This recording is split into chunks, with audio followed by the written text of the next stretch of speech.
John McEnroe's outbursts during his matches came to characterize an entire generation of tennis. He was definitely the bad boy of the sport, but since then he has calmed down a lot and put his head down. So, how did he turn his tennis earnings into a small fortune? And what advice does he have for Nick Kyrgios? Plus, how did Kyrgios accidentally become one of the most charitable tennis players in the world? Stay tuned for all of that and more tennis news coming right up. First up, Mick Bratt. John McEnroe is a larger-than-life figure in the tennis world. From the late 70s until the early 90s, the American was one of the best players in the sport. He spent 170 weeks as world number one and has gone on to have a big role in tennis after retirement. He worked as a commentator, a coach, and an ambassador for the sport. More than 4 decades in the sport has turned out to be pretty lucrative too. His prize money from his playing career is more than $12.5 million.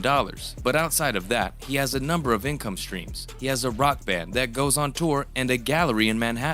You can't be serious. McEnroe also has a pretty decent real estate portfolio with his wife Patti Smith. They own a farm that they bought for $3.5 million and an oceanfront Malibu house they spent $21 million on. On top of that, they are thought to have around $50 million worth of real estate in Los Angeles alone. All of these assets add up to an estimated net worth of around $100 million. That's not bad for a tennis player who once told an umpire to go f your mother before being disqualified from a tournament. But McEnroe has come a long way since then and has definitely rehabilitated his image in the eyes of the public. These days, he's known as one of the most insightful commentators on television and an important voice in the tennis community. He even serves as head coach for the Laver Cup. Now, taming the fire. The fiery temper of McEnroe may have gotten him into trouble, but it was probably also his greatest edge. That's why he feels that he can relate deeply to what young talent Nick Kyrgios is going through. Kyrgios has built up a reputation as the bad boy of tennis and often has outbursts on court just like McEnroe did. Talking about Kyrgios on BBC Radio 5,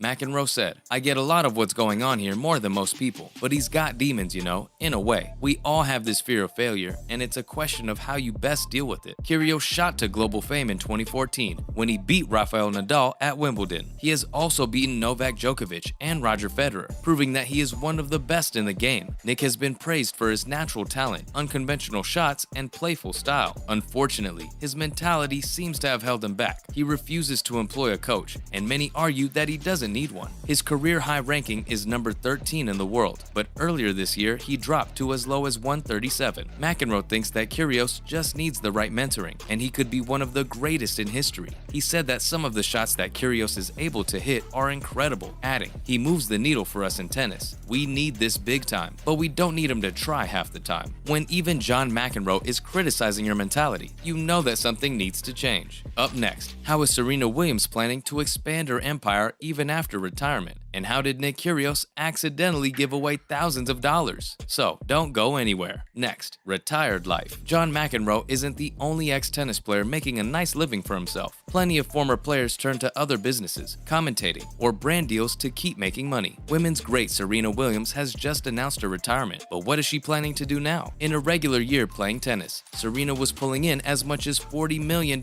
from prizes and sponsorships. This has built her net worth to an estimated $260 million. For decades, Serena and her sister Venus dominated women's tennis and cemented their names into the record books. As doubles partners too, the sisters have won 23 doubles titles. In her singles career, Serena fell just one title short of Margaret Court's record of 24 major titles, but she has arguably been a bigger figure for tennis. In her retirement announcement, she said that it was because she wants to have another child and that it would be too difficult to continue as an athlete. Amazingly, back in 2017, she won her 23rd major in Australia while pregnant, but has said that she can't do it again. But don't worry, there will be plenty to keep her busy in her retirement. She is a savvy businesswoman. Serena is the founder of Serena Ventures, which helps fund companies in the early stage of development. This year, the company raised over $100 million. The company is specifically targeted at minority entrepreneurs, with 78% of the companies in her portfolio being started by women and people of color. On top of that, she is an investor in the Miami Dolphins, Angel City FC, and even a children's book author. Is there anything this woman can't do? Next, nice gestures. Not long ago, tennis was dominated by the Big Four: Rafael Nadal, Roger Federer, Novak Djokovic, and Andy Murray. But one by one, they are starting to fall off. Andy Murray was the first, as his career has been disrupted by constant injuries. But he has started to pick up tournaments more regularly and has climbed back to world number 48. That's not what he's making headlines for, though. It's because he has committed his entire season's earnings to Ukraine UNICEF to try and help after the Russian invasion. Speaking to Racket magazine recently, Murray said, "You can't just forget about this. It's still going on. I think it's important that the media continues to shine a light on it and keep talking about it." Last year, Murray made more than $400,000 in prize money, and if he can earn a similar amount, it will no doubt be appreciated by UNICEF. The Scottish player has raked in over $62 million in his career and has been involved in charity work for years. He has organized a number of charity fundraisers for cancer research and combating malaria in Africa. Plus, he has participated in charity matches to raise funds for natural disasters. In 2014, he was given the Arthur Ashe Humanitarian of the Year award for his charity work. He has also been outspoken about women's rights, match fixing in tennis, and in support of players receiving vaccinations against COVID-19. Between his many injuries and all of these issues he's fighting for, it's a wonder how he finds time to train. While Andy Murray dedicates his winnings to charity, Nick Kyrgios decides to do it in a more indirect way. Kyrgios is officially the most fined tennis player of all time for his bad behavior on court. Racket smashing, swearing, spitting, and verbal abuse have all resulted in Kyrgios coughing up some serious money over the years. Since his debut on the ATP Tour, he has accumulated more than $500,000 in fines. But in an interview, Nick reminded fans that it's all for a good cause. He said, "All the fines that I get fined go to charity. That's for everyone." So, in many ways, Kyrgios is the most charitable player. He might be a loose cannon and have a temper problem, but what's the big deal in a smashed racket if the money is going to a good cause? Kyrgios himself estimates that the total amount of fines he's had in his career is around $800,000. His total career prize money is $11.6 million, which means that he has lost 14.5% of his earnings through his bad behavior. That's a pretty hefty tax, but Kyrgios seems to be turning a corner this year. He has recently opened up about his mental health problems and how he would often drink alcohol on the nights before big matches. The tennis star is now seeking professional help, and the results seem to reflect that. He just won the City Open in Washington and made it to the final at Wimbledon earlier this year. Maybe this is finally Nick's time to reach his full potential. Do you think Kyrgios deserves to have been fined a total of $800,000? And what do you think about how much money top tennis players earn? Let us know in the comments below. Thanks for watching, and we'll see you again in the next one.